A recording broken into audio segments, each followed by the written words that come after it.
नमस्कार, मी नाना आहिरे आवाज news Marathi channel मध्ये आपलं सर्वांचं स्वागत करतो। बघूया आजची ठळक बातमी। मित्राकडूनच मित्राची हत्या, पुरावा नष्ट करण्यासाठी मृतदेह घाटात फेकला।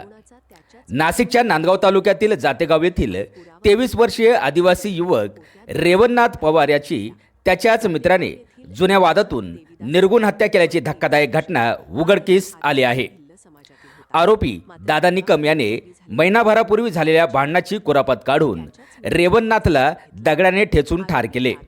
त्यानंतर पुरावा नष्ट करण्यासाठी मृतदेह पोत्यात भरून 8 किलोमीटर अंतरावर परदाडी घाटात फेकून दिला। रेवणनाथ बेपत्ता असल्याचे कुटुंबियांनी पोलिसात तक्रार दिली होती। परदाडी घाटातील म्हसोबा देवस्थानाजवळ एका पोत्यातून दुर्गंधी येत असल्याची माहिती मिळताच पोलिसांनी तपास केला, जिथे कुजलेल्या अवस्थेत रेवणनाथचा मृतदेह आढळून आला। पोलिसांनी आरोपीला ताब्यात घेतले असून त्याने या गुन्ह्याची कबुली दिली आहे। मयत युवक आदिवासी भिल्ल समाजाचा असल्याने पोलिसांनी या प्रकरणात ॲट्रॉसिटी कायद्याअंतर्गत गुन्हा दाखल केला आहे।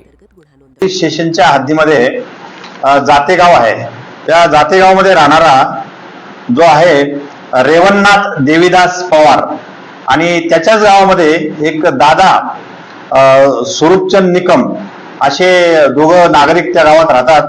तर ह्या दोघांची पूर्वी मैत्री, कधी भांडण वेगवेगळ्या कारणावरून होत राहायचं। सुमारे 1.5 महिन्यापूर्वी यांचं एक भांडण झालं होतं। दरम्यानच्या काळात यांचं काही बोलणं चालणं बंद होतं। झालं तर 20 तारखेला हे दोघे जण तिकडे कुठे गावात फिरायला गेले, दारू पित असल्याची बातमी मिळाली होती। परंतु हा जो आहे दादा रूपचंद निकम हा दिसला, परंतु त्याच्या सोबत जो गेलेला होता रेवणनाथ पवार हा काही गावात दिसत नव्हता, म्हणून त्याच्या वडिलांनी नांदगाव पोलीस येथे हरवल्याची तक्रार नोंदवली होती। दरम्यानच्या काळात पोलीस तसेच त्याचे नातेवाईक असे सगळेजण आम्ही परिसरात जंगल भागात त्याचा शोध घेत होतो।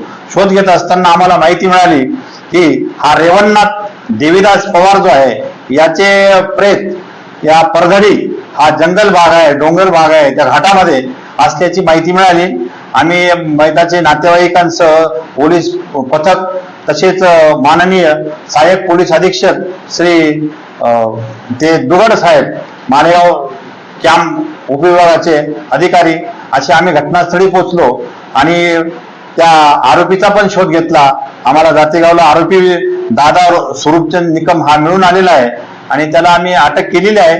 गुन्ह्याचा तपास जो आहे तो तपास माननीय सहाय्यक पोलीस अधीक्षक श्री दुगड साहेब, मालेगाव कॅम्प डिव्हिजन हे करीत आहेत आणि आरोपीला अटक करून आम्ही उद्या त्याला मान्य न्यायालयात हजर करून गुन्ह्याची पार्श्वभूमी काय आहे, कोणत्या कोणत्या कारणामुळे त्याने गुन्हा केलेला आहे किंवा त्याला साथीदार कोण आहे याचा आम्ही सखोल तपास करून आरोपी विरुद्ध दोषारोप कसं मजबूत आणि सबळ पाठवता येईल पुराव्याशी या अशी प्रयत्न करणार आहोत। गुन्ह्याच्या तपास कामी आम्हाला माननीय पोलीस अधीक्षक श्री बाळासाहेब पाटील तसेच अपर पोलीस अधीक्षक श्री संधू साहेब तसेच श्री दुगड साहेब यांचे मार्गदर्शन लाभले आहे।